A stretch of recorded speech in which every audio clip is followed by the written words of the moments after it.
London is the kind of city that pretends it's fine until midnight, then admits it's freezing.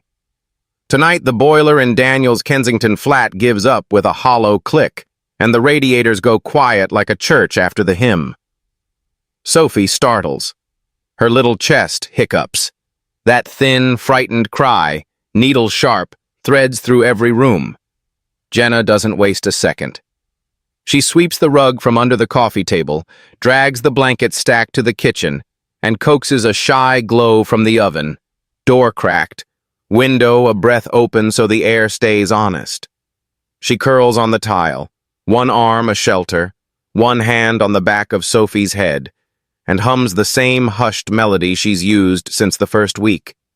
The fire in the sitting room catches and climbs, painting her face in warm, moving gold, while the rest of the flat stays winter pale. The camera in the hall, just a dot of red, blinks like a heartbeat. On the counter, a baby memory book lies open to a half-finished page, a corner oddly torn. Outside, the wind shoulders the French doors, rain whispers against glass. Inside, Jenna breathes slow, and Sophie's breaths copy hers, smaller and smaller ripples until the crying stops. You can almost feel the temperature tilt, not the rooms, the stories. Because love here is central heating with a pulse. The front door pushes wide on a gust, and a man freezes in the doorway, suitcase in hand. Daniel. His scrubs are hidden under a coat he forgot to button. He takes in everything in one stunned, disbelieving frame. The makeshift bed by the fire, the open oven, the nanny on the floor, holding his daughter like a second heartbeat. The rain runs down his collar, and he doesn't even notice. A dozen judgments sprint to be first, then stumble when Sophie sighs and sinks, heavy with trust, against Jenna's collarbone. The house is quiet for the first time in an hour, and he can't argue with quiet.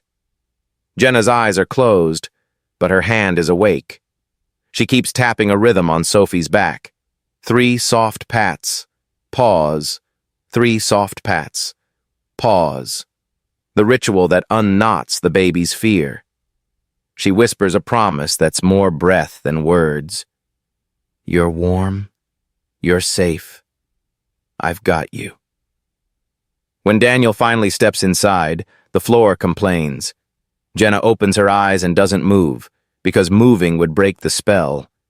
Their gaze meets over Sophie's round, sleeping cheek. Nothing grand, no speeches, just the kind of look people use when they're handing each other the weight of a night. And tucked around the edges of this quiet, small things are already taking notes. The CCTV that saw who turned the oven on. The torn page that will matter later. The neighbor's hallway light that flicks on and off at inconvenient times. The house remembers more than people think, and London loves a secret. By morning, London's rain has the decency to become mist. The flat smells like coffee and damp wool. Jenna moves quietly. Warm bottle, fresh sleep suit, a soft good morning that makes Sophie's eyelashes tremble. Daniel hovers, awkward in the way good men get when they feel both grateful and guilty. He thanks her. She says, anyone would, which is kind, but not true. Then the bell rings. Not a friendly ding-dong. A clipped, aristocratic trill that sounds like it ironed its shirt. Daniel's jaw tightens a fraction. He doesn't say a name, but his shoulders do. Victoria arrives as if she owns the pavement.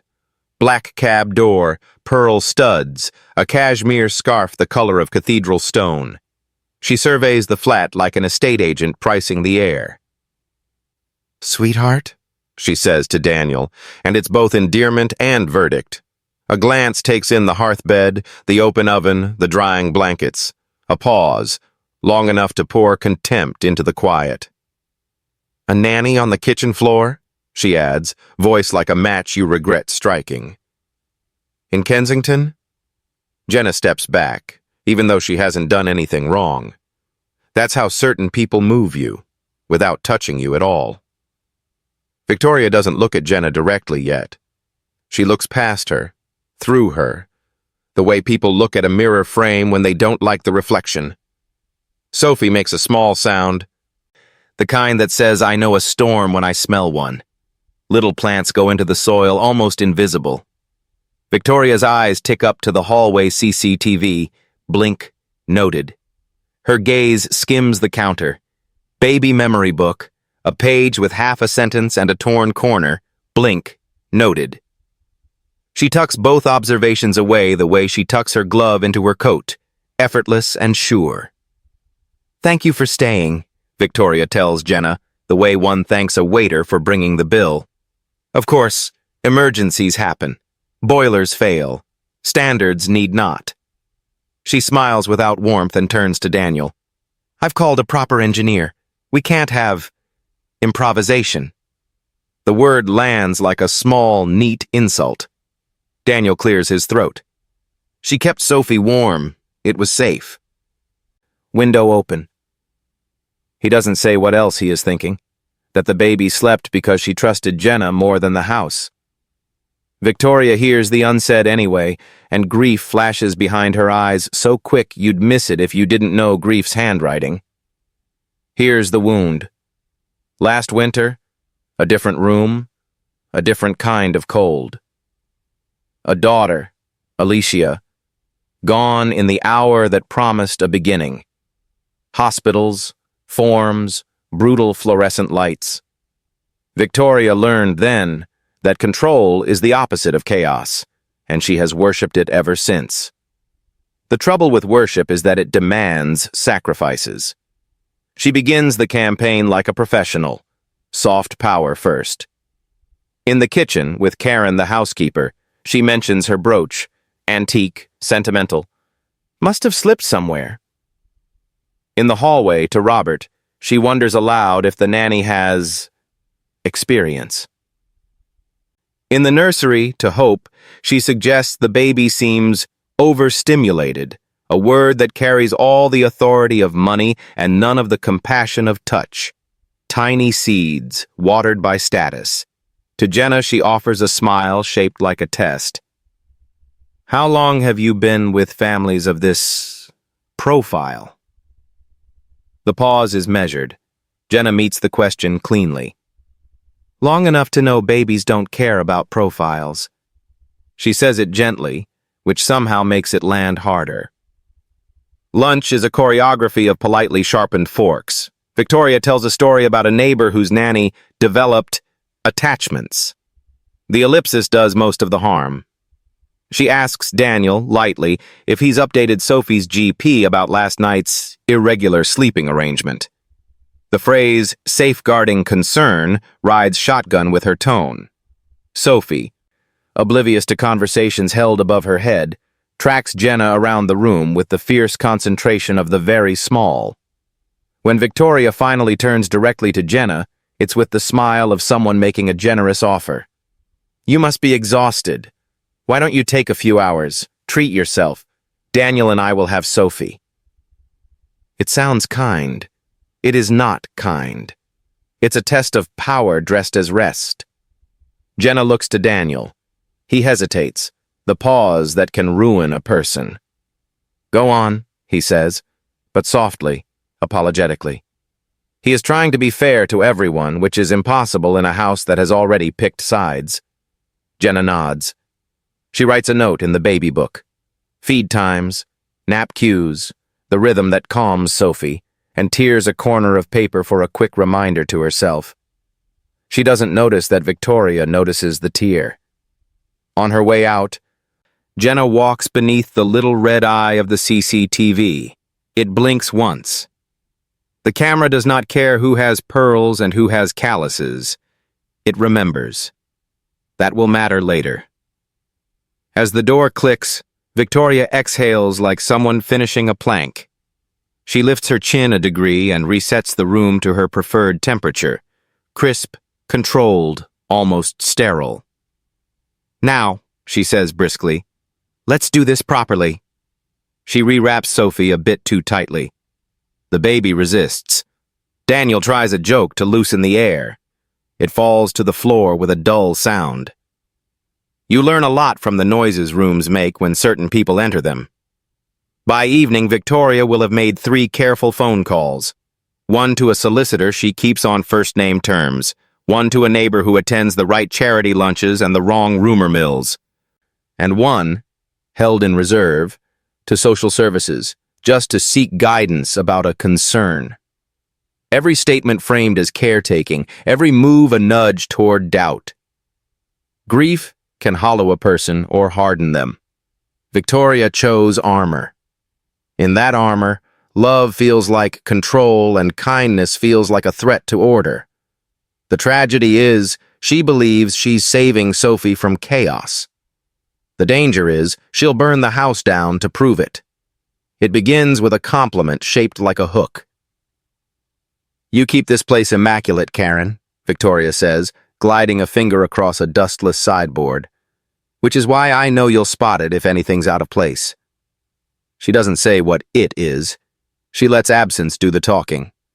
A good whisperer knows silence is the best co-conspirator. By mid-afternoon, the house has a new atmosphere. Same furniture, different gravity. Karen moves more carefully, as if the floor might take notes. Robert double-checks door locks he's checked 1,000 times. Hope hums while folding laundry, but the tune keeps losing its way. Victoria floats room to room with a cup of tea she never drinks, pausing just long enough to leave a sentence half alive. "Strange how often small things go missing in busy homes, isn't it?"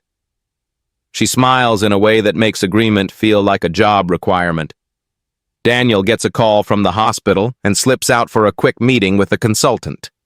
Jenna, taking her few hours as instructed, sits in a cafe 2 streets over, the kind where every table has a plant trying its best. She sips something hot and scrolls photos of Sophie. First wave, first unsteady step along the sofa, the blurry close-up where cheeks win. She texts Karen, "I'll be back for the afternoon feed. All good?" 3 dots appear, disappear, don't return. Back at the flat, a tiny theater is setting its stage. In the guest room, rarely used, pristine to the point of suspicion, there's a bedside table with a shallow drawer. Inside, felt-lined, sit a few unremarkable things: a phone charger, a lip balm, a lint-free cloth. The drawer slides open and shut soundlessly.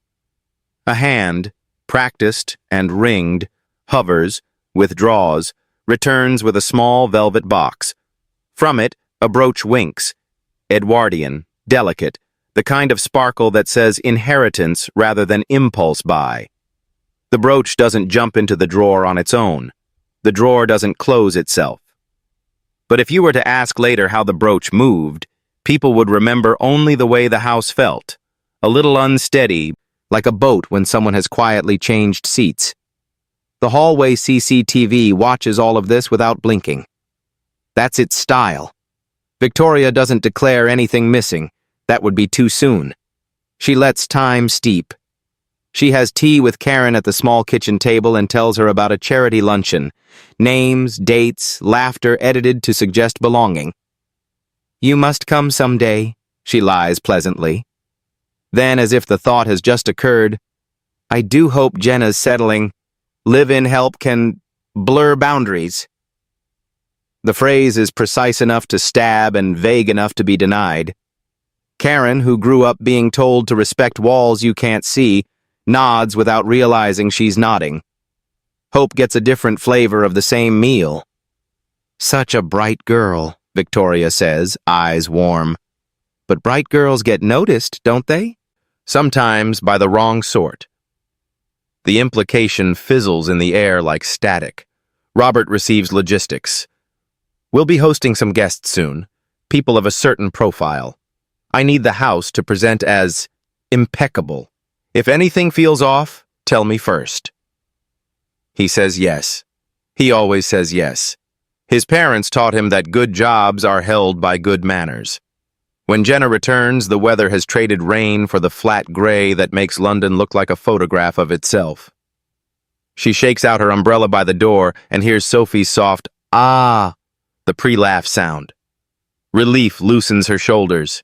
She washes her hands, kisses a warm forehead, checks nappies, checks bottle temps, checks that sweet behind-the-ear smell that means we're fine.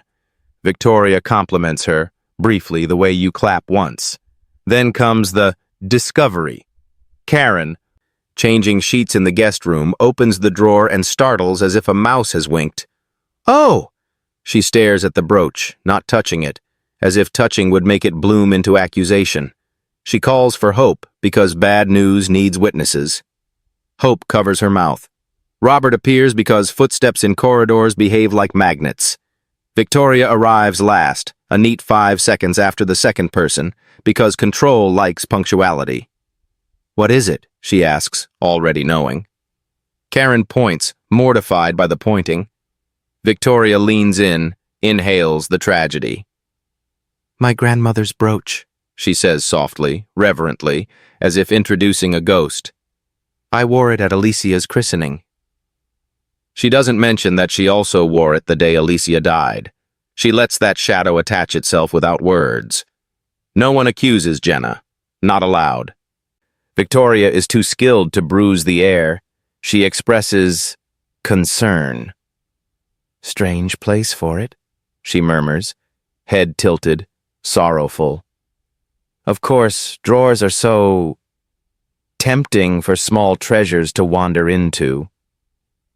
The sentence is nonsense on purpose.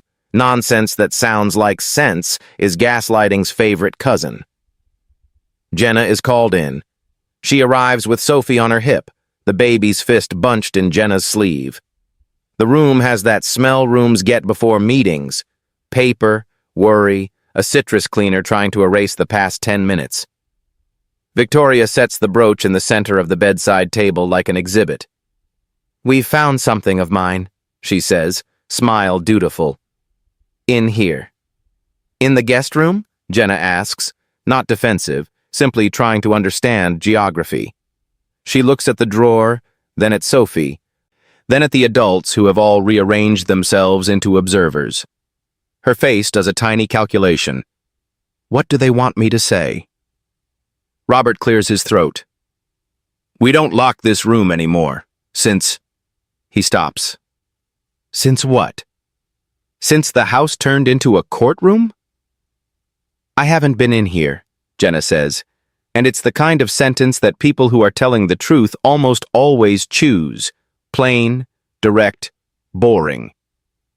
"If I see something of yours, I'll bring it to you." "Of course," Victoria replies, all gracious porcelain. "I'm sure there's a perfectly innocent explanation." The perfectly does the damage. Sophie, who is allergic to tension, begins to whine. Jenna rocks her slightly. 3 soft pats, pause, 3 soft pats. The baby settles, eyes on Jenna's mouth like it's a lighthouse. Daniel returns then, trailing hospital air and the specific tiredness of men who learn bad news in stairwells. He hears brooch, guest room, odd. Such a shame. And the thin wire of doubt hums a single note in his chest. He doesn't say he doubts. Doubt rarely likes to be named. He says, "Let's not jump to conclusions," which is exactly what people say when conclusions have already started a light jog. That night, Victoria makes 2 more moves. First, she asks Robert to check that all valuables are properly stored, a phrase that turns trust into procedure. Second, she phones a solicitor, not to file anything, just to document her concern. Paper trails are the preferred perfume of the respectable. Jenna, in her small room, texts a friend. "Weird vibe today. Might be nothing. Keep me in your prayers anyway." She opens Sophie's baby book to write down feed times, finds her half-finished note from earlier, and notices again the torn corner she ripped for herself. She slides the book back onto the counter and doesn't clock the way Victoria's eyes, passing by, flick toward it. If objects could shiver, the book would. The seeds are in. Tomorrow they'll sprout. A statement here, a "just to be safe there," and a phone call that dresses suspicion in the language of safeguarding. The house is no longer neutral ground. It's a board with pieces silently moving. Rumors grow legs when you give them clipboards. By the next morning, Victoria stops whispering and starts documenting. She doesn't storm, she strolls. A mug of tea she never drinks, a notebook that looks like it only collects truth. "Just to keep everything tidy," she says, and tidy is the kind of word that convinces decent people to cooperate with indecent plans. First call, the solicitor. Not to accuse, no, not yet. To seek guidance regarding a safeguarding concern in a private household. The phrase rolls off her tongue like it belongs in linen. She mentions a brooch found somewhere odd, inconsistent boundaries, over-attachment, and an incident with the oven during a boiler failure. She makes chaos sound curated, like a gallery of missteps. The solicitor recommends keeping contemporaneous notes and suggests, casually, clinically, that if staff have observations, it's helpful to collect them as statements. Victoria thanks him as if he's offered rain to a drought. Second call. The neighbor who attends charity lunches and walks gossip on a leash that always slips. "You must know. Any recommendations for a more experienced nanny? Just in case." Polite curiosity is a match that leaves the smell even after the flame is out. Inside the house, she moves from person to person with the gentleness of someone putting a blanket over a sleeper, which is to say, a stealth that feels kind. Karen first. Kitchen table. The good pen. "You've been here longest. You have the best sense," Victoria says. "Could you jot down any concerns? Nothing formal, just what you've seen." The power here isn't in the request. It's in the compliment. Karen has never been asked to author anything but shopping lists. Her hands tremble. She writes sentence fragments. "Baby too attached to nanny? Door to garden left ajar once?" And then tries to soften them with maybe and perhaps. Soft words rarely cushion a hard landing. Hope gets the version that flatters youth. "You've such a keen eye. What have you noticed?" Hope, who wants to be seen as sensible, writes what she thinks sensible women write. "Jenna sings to baby too much at nap? Overstimulating?" Nanny walks child in drizzle without hat. She adds a heart over the eye in Jenna out of habit, then scrubs it away, mortified, leaving a bruise of ink. Robert receives logistics disguised as duty. "Just dates and times, dear. If rooms are left unsecure, if doors are unlocked, purely procedural." He lists 2 occasions the back door latch stuck and once when a parcel was left on the stoop, uncollected. He doesn't mention that Jenna flagged both to him first because the form doesn't have a box for "acted responsibly." Everything is technically true. Nothing is honest. Daniel tries to keep out of the domestic weather by losing himself at the hospital, where problems announce themselves with numbers and scans and can sometimes be fixed. He comes home to find the living room a low-voiced office. Victoria closes the notebook as he enters, the way people close books when the protagonist walks in. "We're just getting organized," she says. Organized, like grief wearing a tidy suit. Jenna feels the change as a pressure system. Smiles take longer to arrive and leave quicker. Conversations go quiet when she enters. The air by the guest room door feels charged, like a screen waiting for a touch. She keeps doing her job, feeds, naps, tiny socks that never match. But the house won't let her forget it's watching. That afternoon, the brooch acquires a history. "I must tell you," Victoria says to Daniel, voice just above whisper. "I found it in Jenna's drawer yesterday. Karen discovered it." She doesn't say guest room. She doesn't say staged. She just lets the prepositions do all the lying. In Jenna's drawer. Daniel frowns. Language is a very good locksmith. Jenna, unaware of this linguistic burglary, takes Sophie out for a walk between showers. The pram hood is up. The The baby's blanket is a cheerful, stubborn yellow. They stop under a plane tree when the rain remembers it's England and decides to be polite about it. Jenna hums. Sophie practices consonants. A gull yells rude poetry at the river. The world feels ordinary and therefore safe. Back home, it isn't.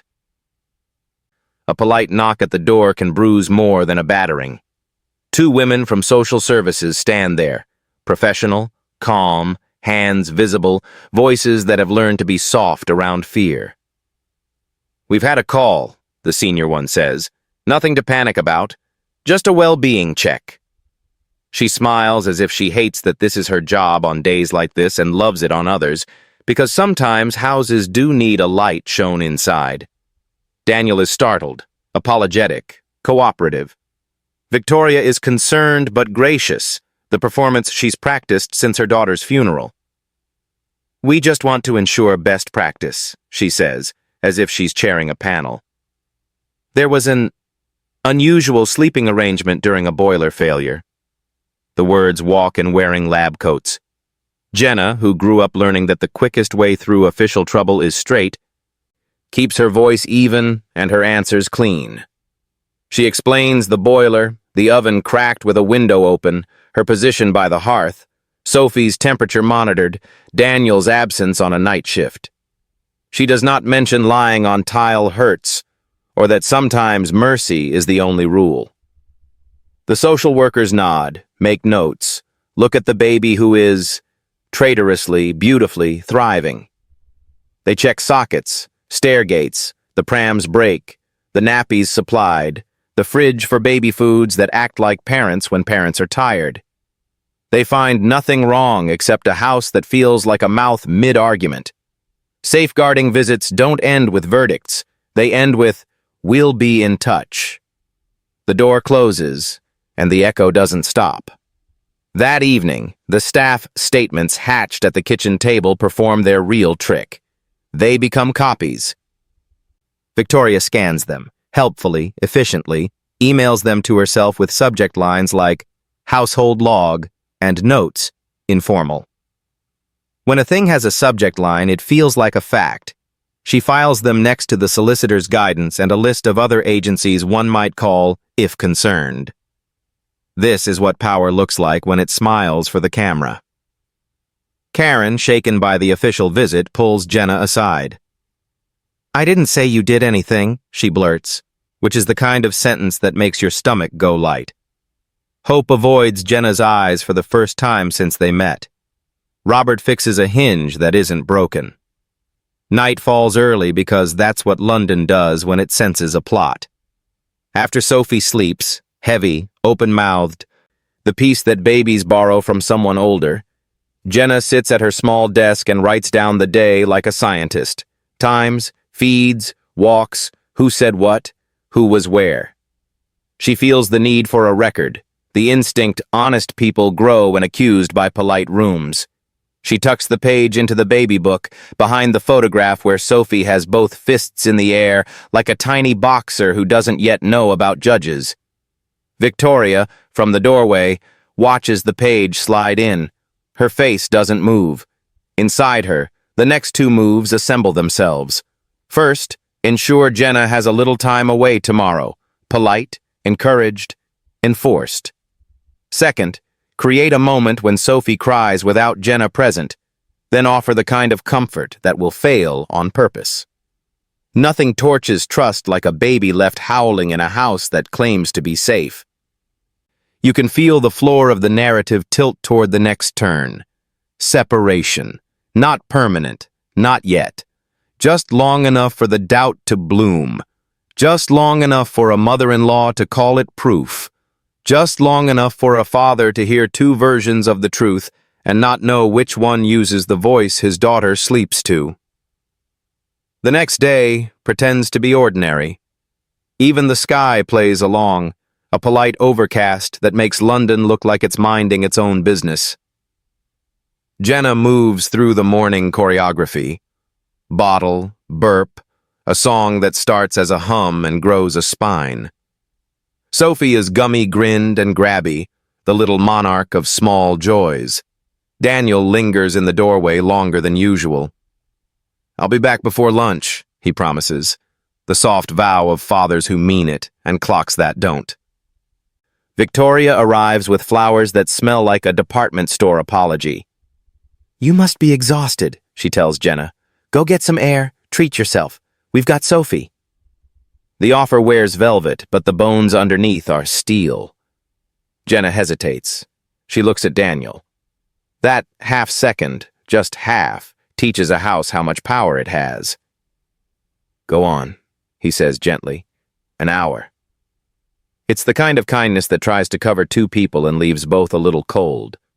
Jenna writes out the rhythm in the baby book: feed at 11:45, nap by noon, 3-pat lull, hates sudden noises, smile back when she laughs, and tears a corner from a blank page for a note she pockets.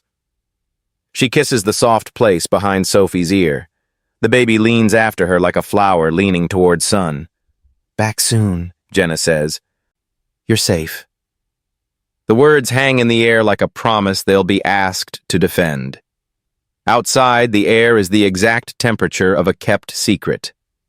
Jenna walks the block twice, buys coffee that tastes like resolve, scrolls photos she could draw from memory. Sophie's turtle face mid-yawn, the sideways giggle, the solemn stare at a spoon as if it contains profound philosophy. She smiles without meaning to, the private smile of people who have found a purpose and been found by it. The cup warms her hands. It doesn't warm the feeling in her gut that something in the house is tilting. In the flat, the day takes its mask off. Victoria straightens the blankets Jenna left, as if order could substitute for comfort. She insists on a new routine for proper sleep, wraps Sophie a bit tighter than tight, lays her in the cot too soon. The baby protests in the language that's older than English, small fists, choked breath, a cry that starts as a question and turns into a siren. "Shh," Victoria says, except she doesn't make a shh sound so much as an order disguised as one. She holds the bottle at a pace that loves control more than a child. Sophie's face reddens into a little sunset that doesn't know how to stop. Karen tries a soft suggestion. "She usually—" Victoria's look folds it back into her mouth. Hope stands in the doorway, hands useless at her sides. Robert pretends to fuss with a door hinge because sometimes the best way to survive a scene is to give yourself a job that is not the scene. Babies don't negotiate. The crying arrives at that pitch where sound becomes air pressure. Victoria blames the nap, the feeding schedule, the weather, modern parenting, anything but the one variable that changed. Jenna is not here. 10 minutes of crying becomes 20, then 30. Sophie's voice scratches itself raw and keeps going. The hallway CCTV sees nothing but hears everything, a red dot blinking like a metronome that doesn't care about feelings. Daniel returns early to the kind of noise that rearranges your heartbeat. He follows it like a homing signal. Victoria meets him with a look that says, "You owe me gratitude and an explanation." "She's inconsolable," she says, calm that has cost the room dearly. "We're unlearning bad habits." The words, "bad habits," bounce off the cot slats and come back meaner. He lifts Sophie and she doesn't quiet. He tries the rocking chair, the father bounce, the walk and murmur. Nothing cuts through. Babies have rulers they measure you with that adults can't see. Daniel feels the old terror rise, the one born in a hospital corridor lined with vending machines and grief. He fumbles his phone. His thumb knows where to go before he does. On the tiny screen, Jenna's voice note, recorded weeks ago for the nights when a shift ran long. "Hey, Moonbeam," her voice murmurs, low and steady, the sound of a throat wrapped in wool. It's the same safe kitchen, the same sleepy song. 3 soft pats, pause. 3 soft pats, pause. She hums. It's not a tune so much as a weather pattern that makes rooms warmer. Daniel presses play, speaker up, phone near Sophie's ear. The effect is immediate and indecently simple. The crying staggers, then falters, then drops 2 octaves into a wounded whimper that says, "I know that." Daniel's shoulders sag like someone just handed the night back. He watches it happen in real time. Jenna's voice drags the baby back from the cliff by a thread only the 2 of them can see. 3 soft pats. Pause. 3 soft pats. Pause. Sophie's eyelids shiver. Her fingers open and forget to close. She sighs the sigh of small creatures who trust a place again. Victoria manages not to flinch, which is a skill, but her face learns something about limits. She says, "How interesting," the way people say interesting when they mean infuriating. Daniel says nothing for a long second. Then he says quietly, "She's calm because she knows Jenna's voice." He isn't arguing. He's reporting a fact like weather. The room hears what it wants. Karen hears relief and a way back to kindness. Hope hears a proof she can no longer politely ignore. Robert hears his own spine returning. Victoria hears a defeat she plans to rename later. Jenna returns to a house that looks the same and feels rearranged. The air has been wrung out and hung back up. She steps in, and Sophie reaches with that total body urgency babies reserve for the one person who knows their map. The child melts into Jenna as if proximity itself is relief. The sound Sophie makes is not a cry, it's an exhale that means home. No one accuses, no one apologizes. People rarely do when a camera's little red eye is winking. But a pivot has happened under the floorboards. Daniel's doubt, thin wire humming in his chest since the brooch, snaps. He is a junior doctor who trusts test results more than rumors, and he has just witnessed the simplest trial. Stimulus, response, truth. He clears his throat. "Can we talk? Privately." The polite phrasing of a turning point. Victoria's smile doesn't crack so much as harden. "Of course," she says, which means not at all. Jenna looks from one to the other and nods, the way a person nods when she knows a conversation has to happen in a smaller room. They step into the kitchen. The kettle clicks alive, a tiny mechanical mercy. Rain considers the window and decides against it. Daniel is not a speech person, so he uses the tools he has: steady eyes, declarative sentences. "I need to look Jenna in the eye," he says to Victoria, "and hear her tell me what's true. Then I need to check the CCTV, and I want the baby book left exactly as it is." He's not asking. He's setting up an experiment. Victoria smiles in that way classy people weaponize. "If it makes you feel better," she says it like she's granting a child a toy.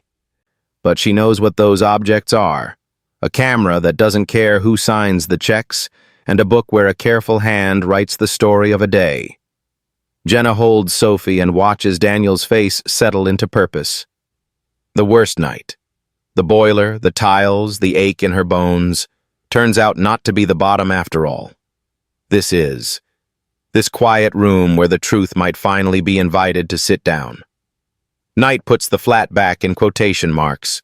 Same rooms, different meanings. The baby sleeps, her breath's small stitches mending the day. In the kitchen, the big light stays off. Lamps pool warmth across the table the way pubs pool it across regulars. Jenna sits with her palms around a mug, not drinking. Daniel stands at the counter like a man who's decided to try truth in a world addicted to politeness. "Tell me straight," he says. No throat clearing, no lawyer words. "Did you take anything? Plant anything? Write anything that wasn't yours?"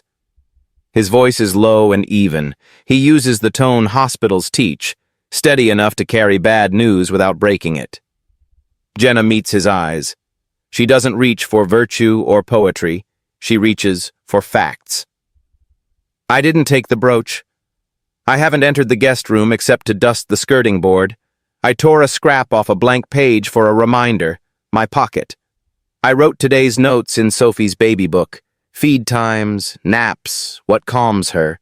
That's it." She pauses. "And I kept her warm. That part you know. He nods once, like a man checking vitals, airway, breathing, circulation. Then we test it, he says. We let evidence talk. Step 1 looks almost laughably small. He moves the baby memory book to the center of the table and opens it flat, today's page on top. The handwriting is careful, round, feed at 11:45, 3-pat lull, hates sudden noises, smile back when she laughs.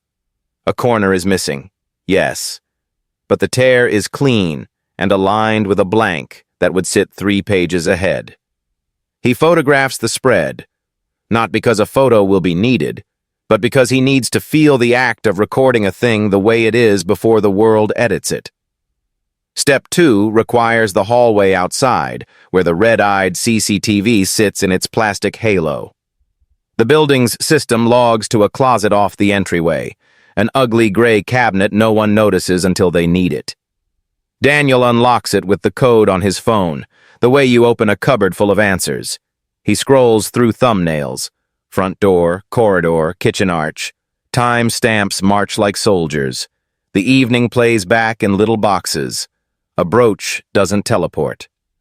A hand will have to do the traveling.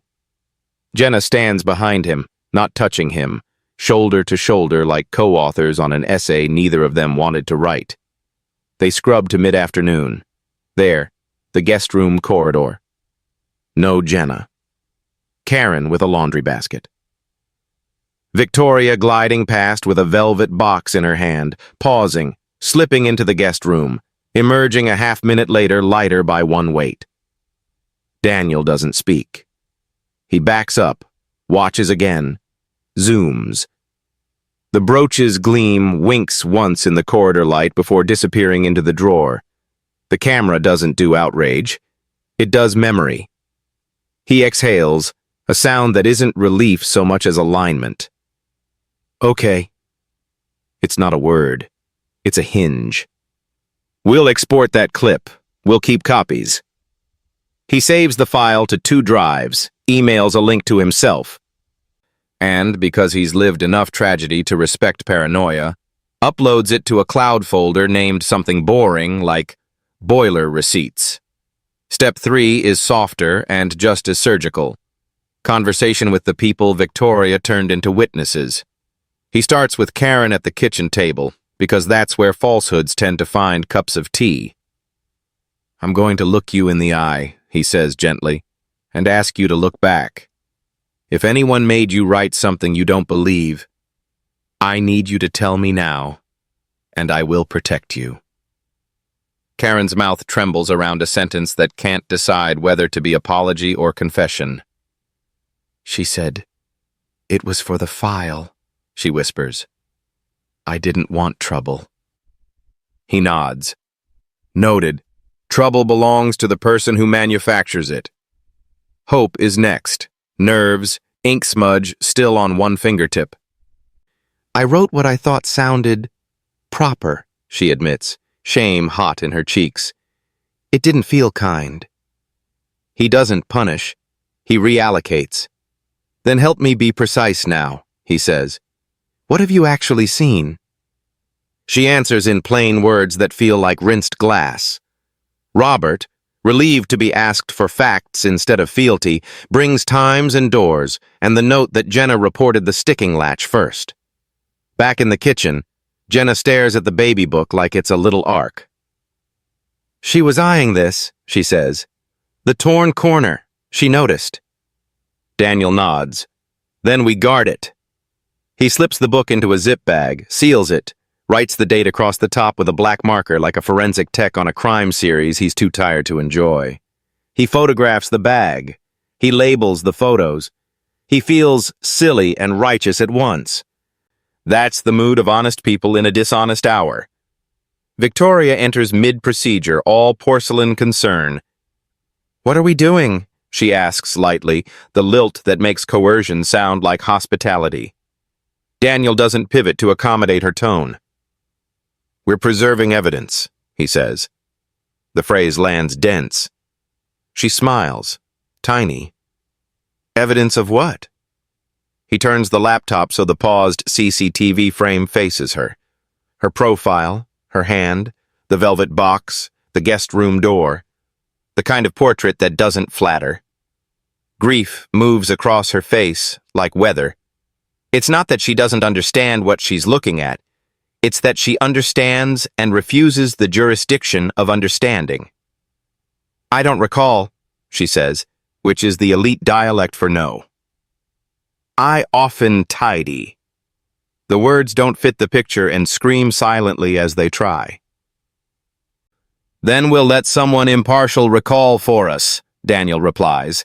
"Tomorrow we'll take this to the police, and I'll be speaking with social services to clarify the nature of yesterday's call." He's not angry.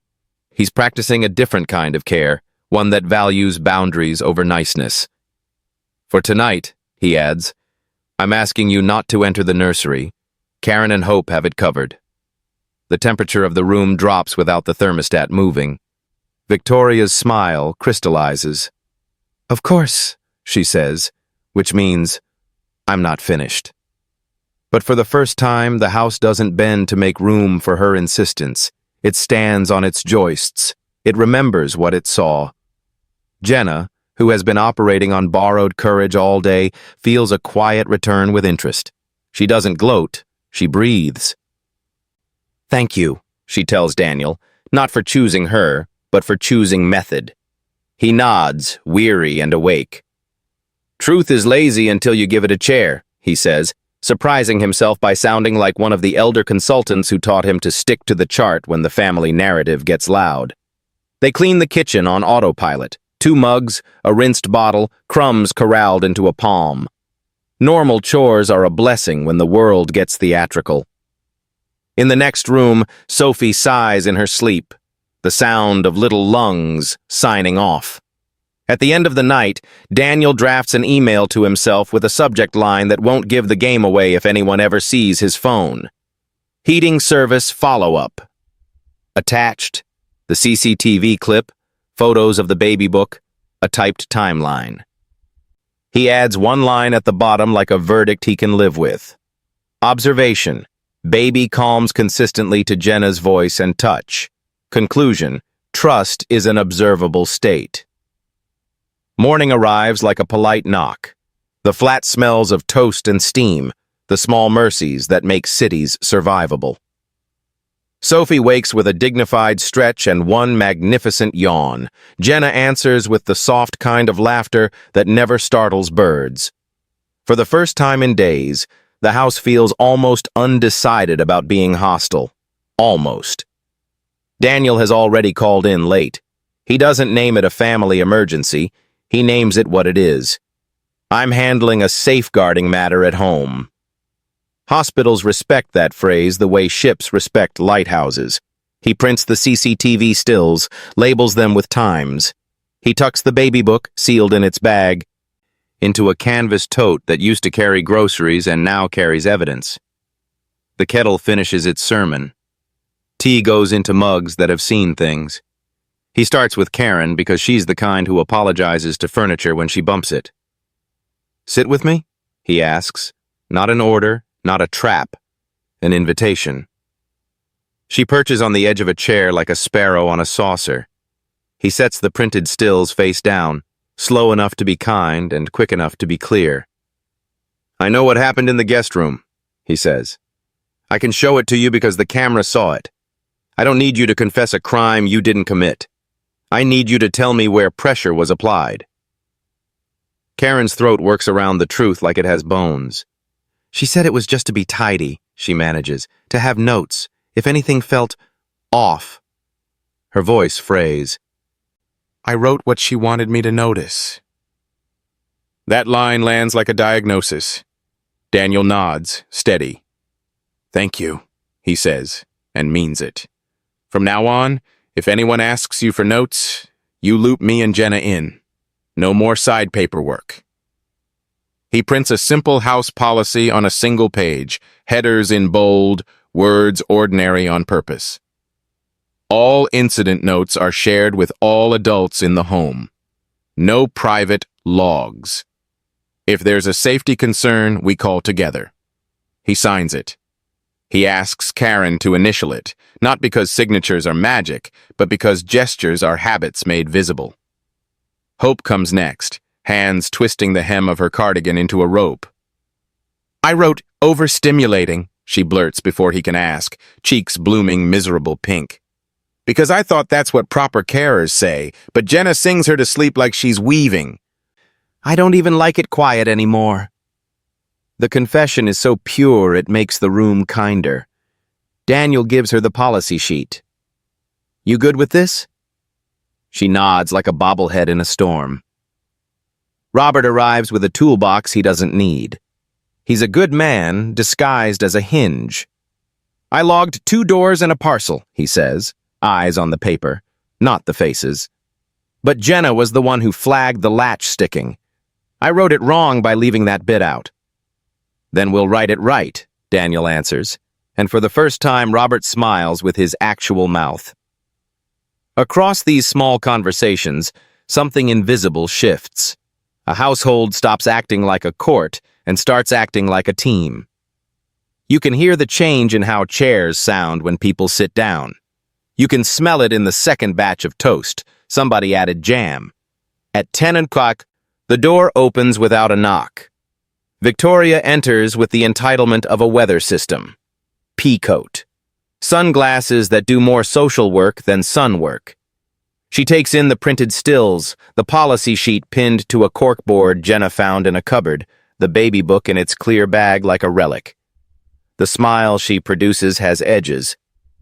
We're doing procedures, she observes. How very thorough.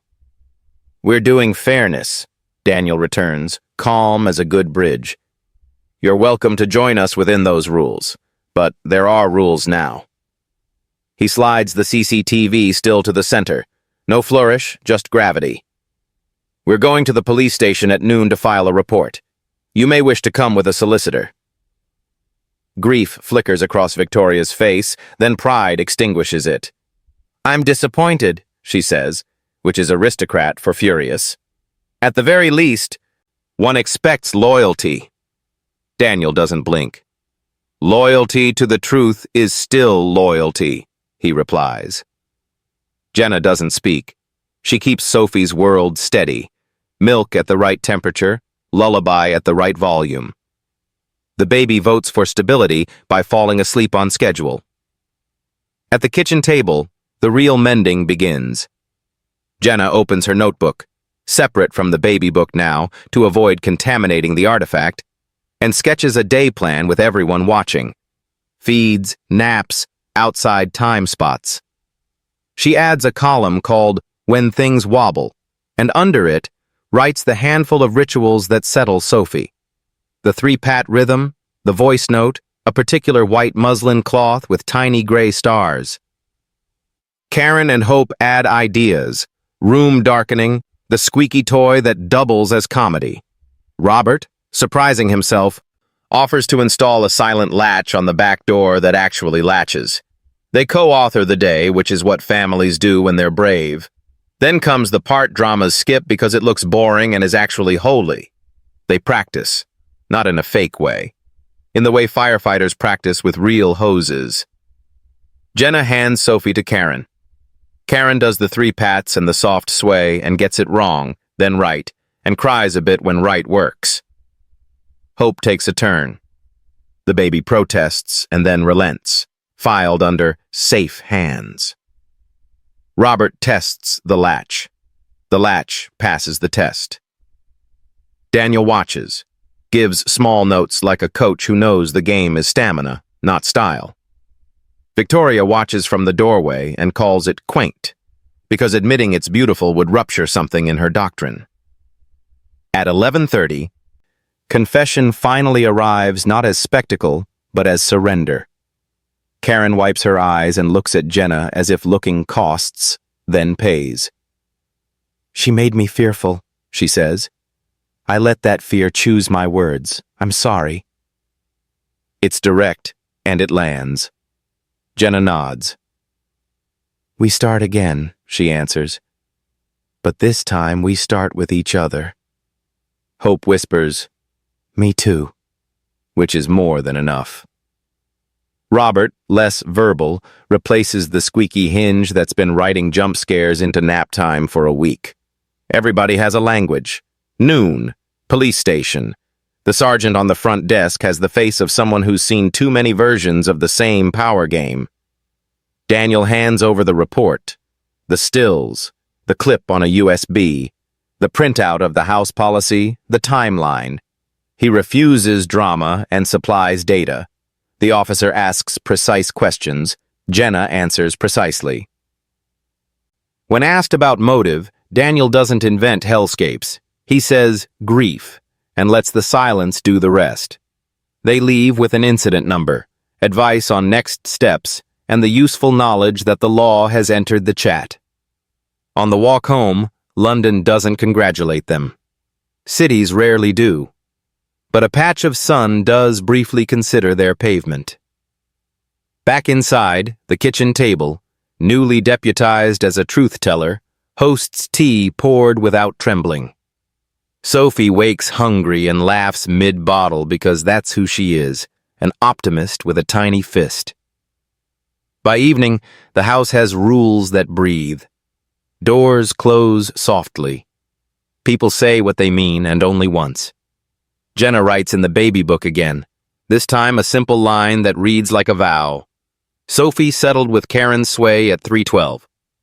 Teamwork works. Daniel pins the police incident number inside a folder marked plainly. Hope tapes the new policy to the inside of a cupboard everyone opens daily. Little rituals turn back into safety instead of surveillance.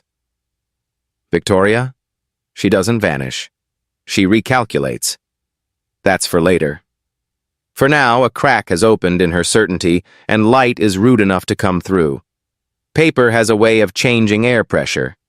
By midweek, the house file, incident number, CCTV stills, export link, policy sheet, has weight. Daniel's email thread reads like a metronome. Social services follow-up, solicitor replies, police acknowledgement. Nobody's shouting. That's the unnerving part. Institutions do not shout. They proceed. The first stop is the magistrate's court, where rooms look like schools that married a church. The charge sheet is narrow, enough to start the engine, perverting the course of justice and harassment related to a safeguarding hoax. The bench is brisk. Bail granted with conditions as crisp as new paper. No unsupervised contact with Sophie. No direct contact with Jenna. No interference with household staff. Surrender passport. Curfew. The clerk reads a temporary restraining order like a recipe. Victoria signs without flinching, the way people sign when they intend to cook a different meal. Back home, the door code changes. Handover logs stay centralized. The nursery becomes neutral ground. The place feelings are allowed and strategies aren't. Jenna sleeps for 6 contiguous hours for the first time in what feels like a season and wakes up guilty for the pleasure. That's trauma for you, turning rest into suspicion. Daniel writes the guilt a permission slip. You're allowed to breathe. Then comes the offer. A tidy little email from Victoria's side. Plead to a public order offense, call it misunderstanding. Pay a fine, take a caution. Everyone goes home. It's bait in legal stationery. A solicitor might advise it as pragmatic. Pragmatism is often how injustice dresses on weekdays. Jenna reads it once and doesn't need to read it again. No, she says, calm as a locked door. I don't need cheaper peace. I need accurate peace. Daniel nods, the kind of nod you give a compass that just pointed north in a storm. So the file fattens. The CCTV clip is authenticated and duplicated until even paranoia gets bored. The baby book goes to a handwriting expert, an older woman with a magnifier who treats loops and stems like fingerprints. Her report is short and devastating. The farewell letter page in Victoria's packet is a forgery. The pen pressure and letter forms don't match Jenna's steady hand. The torn corner from Jenna's pocket lines up perfectly with a blank leaf. The kind of coincidence that makes juries lean forward. By the time it reaches the Crown Court, the story has shed adjectives and kept nouns. Prosecutor, precise, unthrilled. Defense, velvet-gloved, leaning hard on grief. Victoria sits very straight, the human embodiment of regrettable misunderstanding, while exhibits whisper louder than rhetoric. Exhibit 1. The hallway, CCTV. On screen, timestamp crisp, Victoria moves with the unhurried confidence of someone who has never been refused entry. Velvet box, guest room. Half a minute. Drawer. Out. Done. No flourish, just the geometry of intent. Cameras don't do malice or mercy, they do coordinates. The jury watches twice because truth is better on the second viewing. Exhibit 2, the baby book, plastic sleeve, chain of custody. 2 pages on the document camera. Jenna's notes, rounded, consistent, more nursery than courtroom, and the alleged farewell page sent in anonymous concern. The expert's pointer taps gentle on 3 letters where forgery always betrays itself. The G, the Y, the S. Different swoops, different pressure, different spine. The page isn't a goodbye, it's an impersonation. Exhibit 3, statements revised. Karen's correction, Hope's correction, Robert's timeline. It's not a mutiny, it's a clarification. They don't savage, they specify. Juries respect specificity. The defense tries to alchemize grief into permission. A bereaved grandmother can misjudge, counsel suggests, voice swayed soft. The prosecutor doesn't attack grief. He quarantines it. Grief explains a wound, he says evenly. It does not authorize a frame-up. The word settles like a stone in a lake. No splash, just rings expanding. Jenna testifies last and least. That's strategy. She says only what happened and what she did. The boiler failed. I opened the oven for warmth and the window for safety. I lay on the floor and kept Sophie warm. I tore a corner off a blank page for a reminder. I write her feeds and naps. I did not take the brooch or write that letter. The jury doesn't need her to cry. Her lack of performance is the performance honesty prefers. Verdicts don't shout either. They arrive in the draft that follows a foreman's guilty. The judge's voice is the opposite of scandal. It's administration with gravitas. 2 years custodial sentence for acts designed to mislead authorities and harass a carer, plus a restraining order barring contact with Jenna and proximity to Sophie. Conditions spelled out in distances and meters, the way safety often is. Victoria's mouth makes a shape that isn't quite surprise and isn't quite repentance. Pride loses by points, not by knockout. She's led away with the dignity institutions offer even to people who tried to bend them. Outside, the weather refuses to turn cinematic. It's just London. Slate sky, buses snoring, pigeons unionized as ever. Daniel and Jenna don't cheer. They exhale. She texts Karen a single word, safe, and Karen replies with 3 teardrop emojis because English has limits, and phones do too. Back home, the flat relearns quiet. The policy stays pinned, not to commemorate chaos, but to keep order honest. The baby book returns to the counter like a seed catalog after winter. Jenna writes 1 line in her ordinary hand. Court done. Sophie giggled at 6:14. History is nothing without the small, rude insistence of joy. Prisons don't end stories. They just give them new corridors. From inside, Victoria learns the choreography of consequence, head counts, metal doors, the humility of plastic cutlery, and decides to waltz around it. She cannot reach the flat, so she reaches sideways. First cousins. A politely worded petition arrives via an uncle who thinks diplomacy is heredity. In the best interests of the child, the family requests supervised contact. The letter is all velvet, no fact. Daniel answers with a single excellent word, order. He attaches the restraining order, highlights the distances in meters, and CCs the solicitor like a chaperone who does not blink. Next, rumors. A friend of a friend posts in a parents group that Sophie shows attachment issues since being overexposed to a caregiver. The phrasing wears a lab coat it didn't earn. Jenna doesn't spar online. She documents offline. Health visitor check. Normal attachment. GP notes. Thriving. Weight on curve. Development merry as a parade. Screenshots go in the folder. Lies hate folders. Then a quiet breach. A card arrives on Sophie's first birthday week with handwriting stiff from pride. From Nana, it says, as if renaming could undo sentencing. Inside, a small charm. A silver angel with a pin back. It's meant to look like blessing and behave like a brooch. The envelope's return address is soup thin, but the postmark sings. The police like songs with postmarks. They add a tidy note to Victoria's file. Contact in violation of order. Further restriction recommended. Consequence stays boring on purpose. Inside the household, the air pressure levels. The policy remains pinned. Not a trophy, a thermostat. Karen relearns the ease of a kitchen where the gentlest person sets the tone. Hope's humming keeps tune now. Robert's hinges are silent, a courtesy to naps and nerves both. The baby book returns to ordinary duty, lists written in a round hand, blobs of puree where puree had the better aim. Jenna notices the ways small safety multiplies. Sophie reaches for others now. Karen's shoulder, Robert's careful beard, Hope's cardigan sleeve. Then returns to Jenna like a comet returning to its normal orbit. That's healthy attachment. Exploration with a reliable home base.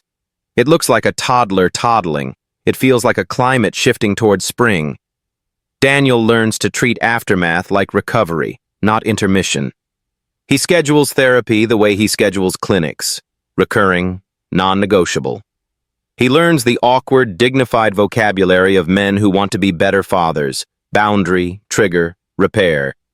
He reads at 2 a.m. about infants and regulation, and the next day he regulates himself first. The house notices. Walls aren't alive, but they keep score. There are still echoes. A stranger lingers across the street too long. A withheld number call, silence thick as old carpet. An email with a subject line, just checking in, and no body. Each time the file fattens, and each time consequence shows up like a librarian with receipts. Eventually, the echoes learn they aren't the main sound anymore and fade into the general city hum. Sirens, laughter, bus brakes, cutlery in a drawer. What does safety look like when it finally stops auditioning? Dinner without glances at the door. A full kettle boiled for no reason but tea. Shoes left in a friendly mess by the pram. A night where the boiler works, the radiators purr, and no one tells a heroic story about it because warmth is supposed to be ordinary.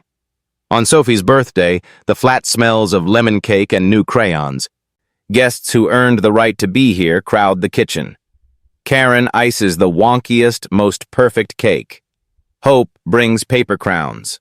Robert fixes nothing and is applauded for it. Daniel lights one candle. Jenna lifts Sophie close enough to feel the heat, but not the danger. They help her puff.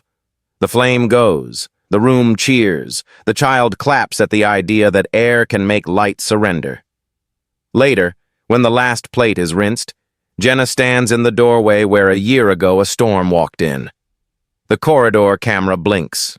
No longer a witness, just a gadget. She can't feel the old cold here anymore. Memory has edges, yes, but life has hands that sand them down. The night is ordinary on purpose. No guests, no speeches, no heroic weather. The boiler hums like a house cat. The kitchen has that soft end-of-day glow. Lamps low. Dishes drying in their wire rack like small, obedient moons. Jenna wipes the counter in slow circles, the kind of motion you make when the day has been kind and you don't want to startle it. Sophie sleeps in the next room, nightlight painting a calm planet on the wall. Daniel stands where he stood that first night. Threshold, coat unbuttoned, spine doing the maths of courage. He's holding nothing. That matters. Some promises are lighter when your hands are empty. "Do you remember the floor?" he asks, voice low enough not to wake anything that should stay asleep. Jenna smiles without looking up. "My back remembers," she says. He chuckles, then steps closer, setting his keys down with care, like you set down a thought you want to keep. "I've been practicing a better kind of brave," he says. And the room hears the truth in it. Therapy in his vowels, fatherhood in his pauses. The kind that keeps the heat on when no one is watching. He taps the radiator, a private joke married to an old ache. The kind that says the quiet thing out loud. He kneels, not the pageant kneel of fireworks and violin, just a soft, practical kneel on the tile where a year ago Mercy lay down and made a baby warm. "That night you saved my daughter," he says, steady as a chart. "You kept something else alive, too. The part of me that believed a house could be a home again." He doesn't reach for her hand yet. He lets the words stand on their own legs. "I don't need a dramatic life," he goes on. "I need a dependable one. The kind where we overbuy bananas and forget which drawer has the foil. The kind where Sophie grows up thinking safety is boring. Because it's always there." He looks up. His eyes do the untheatrical thing. They ask, they do not perform. "Will you marry me, Jenna?" She doesn't answer quickly, not because she's unsure, because she's someone who measures twice and then engraves. She thinks of tiles and lullabies, of courtrooms and policy sheets, of a red camera light that turned into a gadget again, of a baby who learned to trust and taught the adults how. She thinks of the small, unglamorous heroics of rinsing bottles and counting to 300s of times. Then she laughs, the kind of sound people make when a lock they've been turning finally finds its teeth. She sinks to the floor too, so their eyes are level and knees are companions. "Yes," she says, simple as central heating. "On one condition." His eyebrows do a small acrobatics. "Which is?" "We keep it ordinary," she says. "We keep doing the boring miracles." He grins like someone who's just located north. From his pocket, not a velvet box, just cloth, he pulls a ring that looks like the weather they prefer, steady, bright when it catches light, no drama in the metal. He slides it on her finger. It settles like it always knew the address. From the nursery, Sophie stirs, then releases the soft, amused sigh of children resuming good dreams. They both listen. The house listens. Nothing alarms. No test is being set, no evidence gathered, no order violated. Just quiet, domesticated joy ticking along at its proper rate. Spring does not announce itself in London. It sidles in.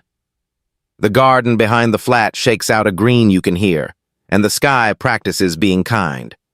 A small arch of rosemary and ivy leans over a table with a cake that lists slightly. Homemade, unapologetic. The guest list is everyone who earned a chair. Karen with tissue in her sleeve. Hope with a disposable camera clicking like a happy insect. Robert pretending he got dust in his eye. The health visitor pops by to hand Sophie a sticker that says, "Brilliant," as if the child needed telling. Jenna steps out first, dressed simple as sunlight. Daniel follows in a suit that looks relieved not to be a uniform. Between them, Sophie in a cotton dress the color of hush, a petal crown sitting at a jaunty angle because gravity respects toddlers only part-time. The hallway CCTV blinks inside the flat, bored and useful. Now it catches parcels, not plots. The policy is still pinned inside a cupboard, yellowing at the corners. Not a warning anymore, but a habit. The boiler hums like a good citizen. There's no aisle, just paving stones that remember winter and forgive it. Vows are short on purpose. "I will keep the heat on," Daniel says. And everyone who knows the beginning hears the rest. "I will keep telling the truth even when it's inconvenient," Jenna answers, and the kitchen door seems to nod. They exchange rings that look like true things, quiet, made to be worn while washing bottles and signing permission slips. Sophie steals the show by deciding applause is a game and starting it early, two small hands banging out a beat no one wants to correct. The kiss is ordinary, and therefore perfect. A pigeon heckles from the fence. Someone laughs. The world keeps not ending.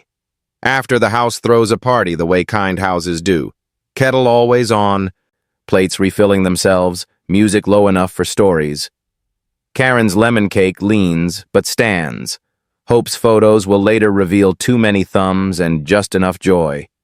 Robert fixes the one thing broken, the wobbly garden chair, and gets embarrassed by the cheer. Gifts are practical.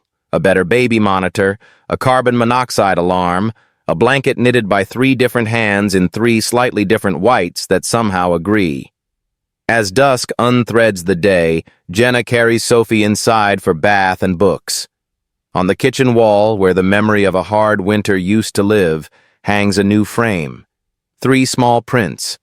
Jenna on the floor by the fire, Sophie asleep, cheek like a peach, and tonight's garden, green as forgiveness.